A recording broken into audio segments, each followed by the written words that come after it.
These are personal questions. I feel like I'm on a flash date.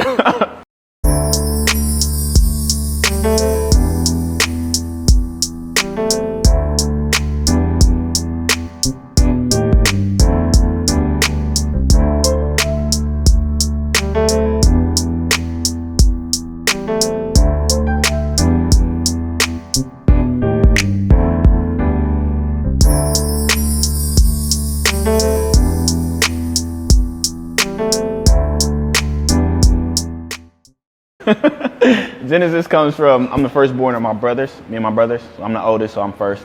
Renji comes from my cousin, Joe. He's a graphic designer. And when he was doing graphic novels, he named one of my characters after his favorite anime, which was Bleach. So he's like, you're Renji from Bleach. This is you. And I was like, okay. I don't watch Bleach, but okay, I got it. And so that was the name, Genesis Renji. So what's your real name? I'm not getting it. Come on.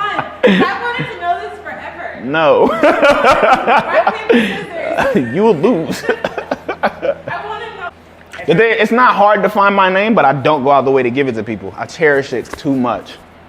It's a very special name. I have not thought about changing my rap name. When I first started doing music, it was just Genesis. But when I Googled myself, I didn't see anything about me until the 25th page. So I was like, okay, we got to do something. And one of my favorite rappers of all time is Lupe Fiasco. So I was like, all right, Lupe got 2 names. I need to add another name. So let me find something. And then that's when I grabbed the Renji thing from my cousin. So yeah, moved to Milwaukee when I was 7 or 8. Yeah, and I've just been in and out the state ever since. The House of Renji is a secret society. No, you can't join. There are no applications. House of Renji is an independent label, creative collective based here in Milwaukee, Wisconsin. We host a numerous variety of talent, singers, songwriters, rappers, producers, and we just goats. Set the standard, respect the house. I've been drawn to music, basically my whole life. By birth, my natural talent is drawing, visual art. But as I grew older, traveled more, I kept being drawn back to music. My cousin Pierre got me started with rapping. We used to freestyle on his porch. He used to sneak us rap music while we were visiting him at his house. So, music just became the thing I kept coming back to. And I was like, okay, I like this the most. This is the thing that challenges me the most. I feel I can creatively express myself the best, and it's not limiting to me. Milwaukee, I've done just about everything. Summerfest, the rave. I performed halftime at the Fiserv. Did Turner Hall. We won a competition with U.S. Bank, and that got me $20,000. And I engineer for my brother Josiah Williams, who is the on-air talent for the WWE. So anything he performs or plays, I mixed it. So yeah, I don't know, man. A little bit of everything, everywhere. Still not enough. So yeah. You just mentioned. So yes, recently did do a clothing line. Hey Whores. I'm wearing it here. And the podcast is the Over the Fence podcast with Anthony Doffick. The clothing line thing was something I just did off of a whim, really. Hey Whores was the way I used to open up a lot of my videos a couple years ago when I was dropping music consistently and just wanted to talk to people. So I was like, let me just throw it on a shirt, see if people like it. And I like talking shit, so it's I might as well just wear the shit that I talk. And that's what Hey Whores became. We're going to do some more with it. New releases later this year. I'm looking forward to it. Go to heyhorse.com. You can cop yours now. But yeah, where was we at? Oh yeah, and then the podcast, the Over the Fence podcast, that was another thing done on a whim. Anthony Doffick, if y'all don't know, he's done a little bit of behind the scenes music work here in Milwaukee. And that's probably the only person I'd have an online debate with, because I know it's not going to be complete idiocracy every time. So he just hit me, was like, hey bro, we should just do a podcast and talk shit. And I was like, all right, let's do it. I'm a big fan of the Joe Budden podcast though. So that's kind of inspired me to do it. But really, my whole team's been pushing me to do a podcast for the last year. And I was like, no, I don't want to do a podcast because everybody's doing podcasts. I'm one of them. And then I was like, all right, fuck it, podcast. To give everybody a background about my traveling life, I am a military kid. So by nature, son of 2 Navy veterans, you know. Shout out to my parents, moms, pops. Thank you for your service and for dragging me around everywhere. But yeah, so that just constantly going back and forth to different places has kind of been embedded and instilled in me, really. From Maryland, we moved to Milwaukee. My mom's side of the family, because she transferred to the National Guard. So when she did that, we had to stay with our grandmother while she was at training for like half of forever. And from there, it was just a bunch of stuff. I moved to Alabama when I was in high school, being a teenager. My mom sent me to live with my dad there. The first college I went to was in Arkansas on a theater scholarship. Then I moved back to Milwaukee. I've been a little bit all over. But after college, because the last college I went to was in DC when I moved back with my dad. After that, I just started traveling for music, man. Music and a lot of poetry. Poetry got me traveling too. So doing competitive slamming. I've been to LA through it for Brave New Voices, Boston for the National Poetry Slam, Columbus for the College Slam. Man, I've been a little bit of everywhere. And then music is just taking me wherever the hell I want to go. Florida, New Orleans, I've done some performing in the Superdome before. Where else have I been? Tour, we went to Colorado. That was a flop, but we went. Yeah, greatest mistake ever. It was amazing. It was the first tour with my entire label, and this is in 2015. Was that 2015? 2016. And at the time, I had like 8 artists under me.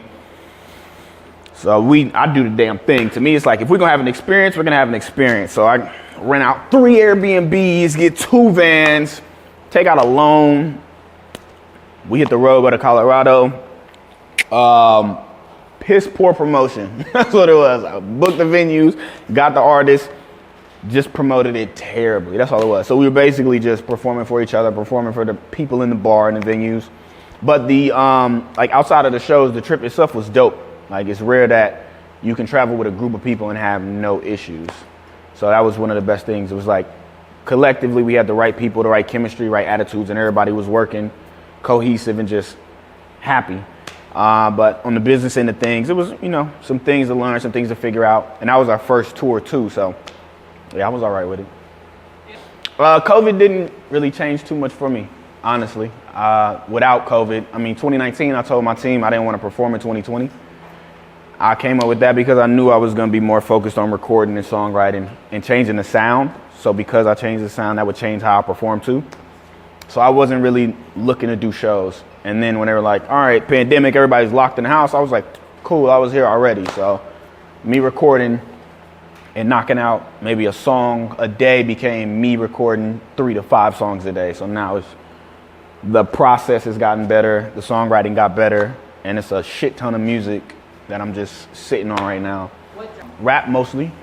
I've been dabbling in R&B a lot lately, and I love fucking around with pop music because it's fun. So yeah, a little bit of all that. Do I have music coming out? I don't know, man. I do know, but I don't know if y'all gonna know. Yeah, I do have music coming out. I'm not telling y'all when, but we are gonna release music this year. I'm really big on like rollouts and timing. Plus, I also don't say things until it's absolutely completely done, because I've seen so many artists make the mistake of, I got this coming, I got that coming, and they never follow through on it. Or something happens that pushes it back. So now you got disappointed people, or you just fall through on the wayside with something. So, no, music is coming. If you like my album Sins, you're gonna like what we drop next. I'll say that.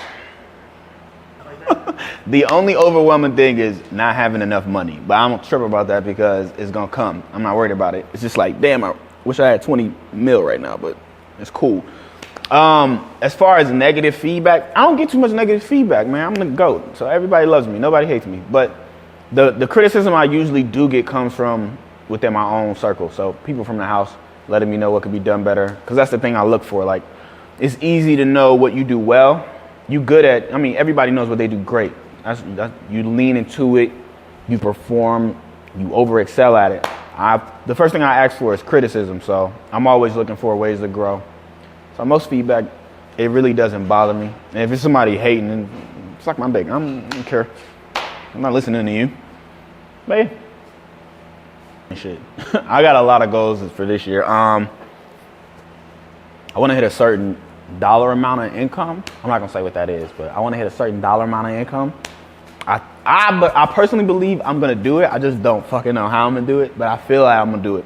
That I want to start paying off like my short-term debt. You know, trying to be a responsible adult now, like get my shit together. Them student loans can stay where they at. I'm waiting on Biden to get his act together.